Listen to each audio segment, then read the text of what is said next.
ڈائن ڈرامے کی next episode تو بہت ہی انٹرسٹنگ اور ایکسائٹنگ ہونے والی ہے۔ زوار شاہ نے جب سے میشا کو سب گھر والوں کے ساتھ بیٹھ کے ڈائننگ ٹیبل پہ کھانا کھانے کا کہا ہے، تب سے شباب میشا سے کافی انسیکیور ہو چکی ہے اور جلد سے جلد اسے گھر سے نکال باہر کرنا چاہتی ہے، اور حنین شاہ کو بھی ہاتھ لگانے نہیں دیتی۔ لیکن میشا بھی اپنا کھیل شروع کر چکی ہے، کیونکہ وہ شباب کو ڈیلی ایک ایسی ٹیبلٹ دیتی ہے کہ شباب اس قدر گہری نیند سوتی ہے کہ اسے ارد گرد کی کوئی خبر نہیں ہوتی۔ یوں میشا کو اپنے بیٹے حنین شاہ کے ساتھ وقت گزارنے کا موقع مل جاتا ہے، اور میشا اپنے بیٹے سے وعدہ کرتی ہے کہ وہ اس گھر کی ایک ایک اینٹ کو نکال باہر کرے گی، جس کے بعد حنین شاہ اور اس کی ماں میشا یعنی نہال انصاری کے درمیان کوئی تیسرا نہیں آئے گا۔ دوسری طرف فوزیہ اور ذکیہ پیر صاحب سے لائی گئی پڑیاں شباب کی چائے میں ملا کے روز اسے پلا رہی ہیں، تاکہ شباب کی زبان بند ہو جائے،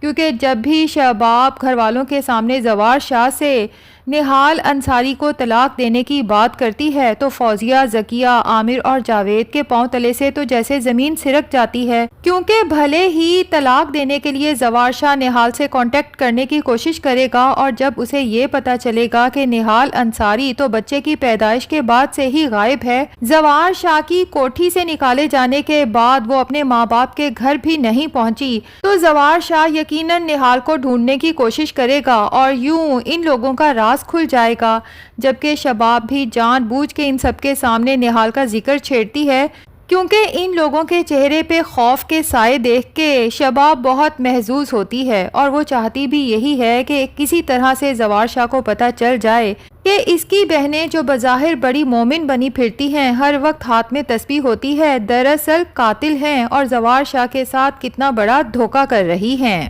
بہرحال میشا کو جب پتہ چل جاتا ہے کہ فوزیہ اور ذکیہ شباب کی چائے میں روزانہ کچھ ملاتی ہیں، تو میشا اس چیز کا فائدہ اٹھاتی ہے۔ ایک طرف تو وہ اپنی ٹیبلٹ اسی چائے میں ملا دیتی ہے، جبکہ دوسری طرف وہ چھپ کے فوزیہ اور ذکیہ کی چائے میں کچھ ملاتے ہوئے اپنے موبائل سے ویڈیو بھی بنا لیتی ہے، تاکہ موقع ملتے ساتھ ہی زوار شاہ کو اس کی بہنوں کے کارنامے دکھا سکے۔ اب فوزیہ کو میشا پہ شک ہونے لگا ہے کہ یہ لڑکی بہت تیز ہے اور چھپ چھپ کے شاید ہماری باتیں بھی سنتی ہے۔ شباب کا منہ تو ہم بند کروا ہی دیں گے، لیکن اس میشا کو گھر سے نکالنے کے لیے بھی پیر صاحب سے تعویذ لینا پڑیں گے۔ اسی لیے فوزیہ میشا سے بہت بدتمیزی سے پیش آتی ہے اور اسے کہتی ہے کہ تم نے مجھے بتایا نہیں کہ اس رات تم چھپ چھپ کے آخر کس سے باتیں کر رہی تھی، جس پہ میشا کہتی ہے کہ آپ کون ہوتی ہیں مجھ سے یہ سوال جواب کرنے والی؟ اس گھر کی مالکن شباب ہیں اور میں ان کے علاوہ کسی کو جواب دہ نہیں ہوں۔ یہ سن کے تو فوزیہ کو جیسے آگ ہی لگ جاتی ہے۔ میشا سے کہتی ہے کہ اگر وہ مالکن ہے تو پھر ہم کیا ہیں؟ تو میشا کہتی ہے یہی تو میں سمجھنے کی کوشش کر رہی ہوں کہ آپ کیا ہیں اور کیوں ہیں یہاں پر۔ اب تو فوزیہ کا غصہ آؤٹ آف کنٹرول ہو جاتا ہے، میشا کی طرف ہاتھ بڑھاتی ہے اسے تھپڑ مارنے کے لیے، لیکن میشا بھی فوزیہ کا ہاتھ اس زور سے جکڑتی ہے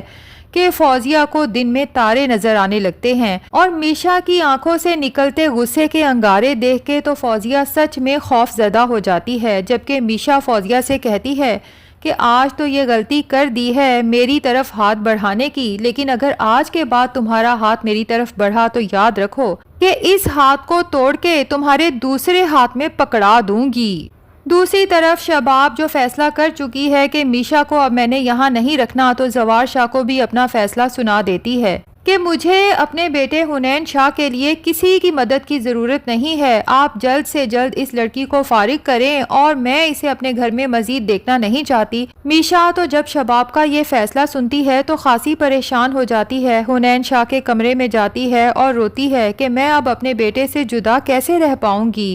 تبھی زوار شاہ حنین شاہ کے کمرے میں آتا ہے، میشا کو روتے ہوئے دیکھتا ہے تو اسے تسلی دیتا ہے کہ پریشان نہ ہو، میں شباب کو سمجھانے کی کوشش کروں گا، جس پہ میشا کہتی ہے کہ اگر آپ میرا ساتھ دیں تو وہ مجھے کبھی یہاں سے نکال نہیں سکتی۔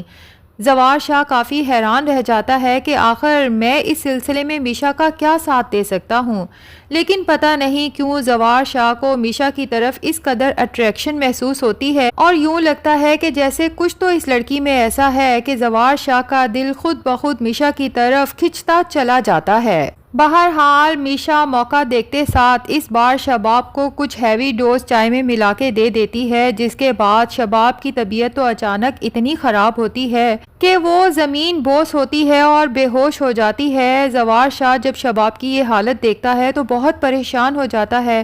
اسے اٹھاتا ہے، ایمرجنسی میں ہاسپٹل کے لیے بھاگتا ہے اور وہاں جا کے جب ڈاکٹرز بتاتے ہیں کہ شباب کو کھانے میں کچھ نشہ آور ادویات ملا کے دی گئی ہیں تو وہ بہت پریشان ہو جاتا ہے۔ گھر آ کے سب پہ چیختا ہے اور غصے سے پوچھتا ہے کہ آخر شباب کے کھانے میں کس نے نشہ آور ادویات ملائی تھیں۔ اب سبھی کو چپ لگ جاتی ہے جیسے سانپ سونکھ گیا ہو۔ تو زوار شاہ غصے سے کہتا ہے کہ ٹھیک ہے، آپ لوگ اس طرح سے نہیں بتائیں گے تو میں پولیس کے تھرو اس معاملے کو انویسٹیگیٹ کرنے کی کوشش کروں گا، اور جیسے ہی میں مجرم تک پہنچا تو یاد رکھنا کہ میں اسے زندہ نہیں چھوڑوں گا۔ زوار شاہ کے جانے کے بعد فوزیہ پریشان ہو کے ذکیہ کو دیکھتی ہے کہ کہیں یہ سب ہمارے تعویذ کی وجہ سے تو نہیں ہوا، جس پہ ذکیہ کہتی ہے کہ یہی تو میں تمہیں بتانے آ رہی تھی کہ آج والے تعویذ میں کچھ بھی نہیں تھا، اسی لیے میں نے شباب کو آج چائے میں کچھ ملا کے نہیں دیا، جس پہ فوزیہ مزید پریشان ہو جاتی ہے کہ اگر ہمارے تعویذ میں کچھ نہیں تھا